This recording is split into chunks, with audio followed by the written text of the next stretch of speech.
Sick Boy, siamo con gli 8 vincitori del contest. Siamo con gli 8 selezionati per il contest Tecnica Perfetta e la finale si terrà il 21 aprile allo Zero Club, prodotto da Devasta Kings e Dirty Dagos in combo, due organizzazioni di gente seria a Cagliari.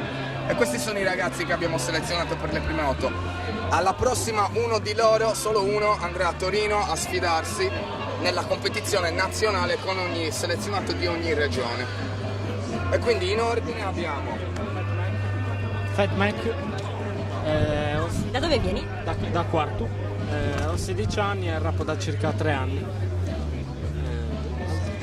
Passiamo. Drama, Da dove vieni e quanti anni hai? io da Cagliari, quartiere Sant'Elia, E quanti anni hai? 23 cose. Jim, vengo da Cagliari, 20 anni.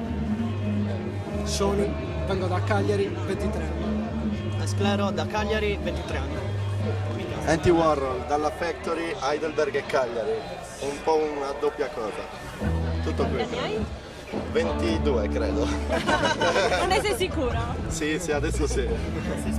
Reza Clash, vengo da Cortogliana, ho 17 anni. Ciao, Joe P da Cagliari, 22 anni da Cagliari. Allora impari.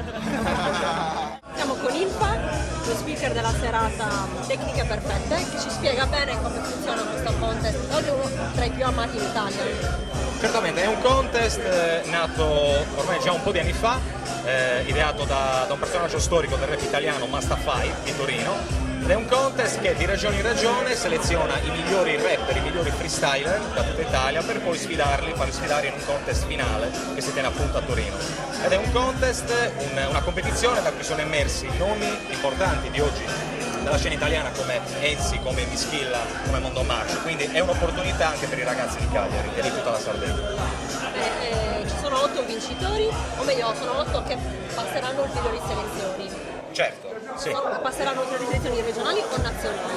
Allora, questi 8 che sono passati dalla sfida, dalle competizioni di oggi, vanno a sfidarsi nuovamente il 21 di aprile allo Zero Caffè, per poi uno di loro arrivare alle finalissime appunto di Torino, che saranno quelle che decreteranno il vincitore di tutta Italia. Bene, parlaci di questi 8, ma tu li conosci? Allora, sono ragazzi sicuramente giovanissimi, alcuni di loro si può dire stiano iniziando adesso, comunque è sicuramente questa competizione una vetrina importante per loro e in un certo senso anche per noi che la organizziamo, che portiamo avanti questa musica, questo genere come il rap. Ripeto, è un'occasione importante ed è giusto che siano qua e che si mettano in luce e diano prova delle loro abilità. Grazie. This is a fucking Dirty Daggers beat. You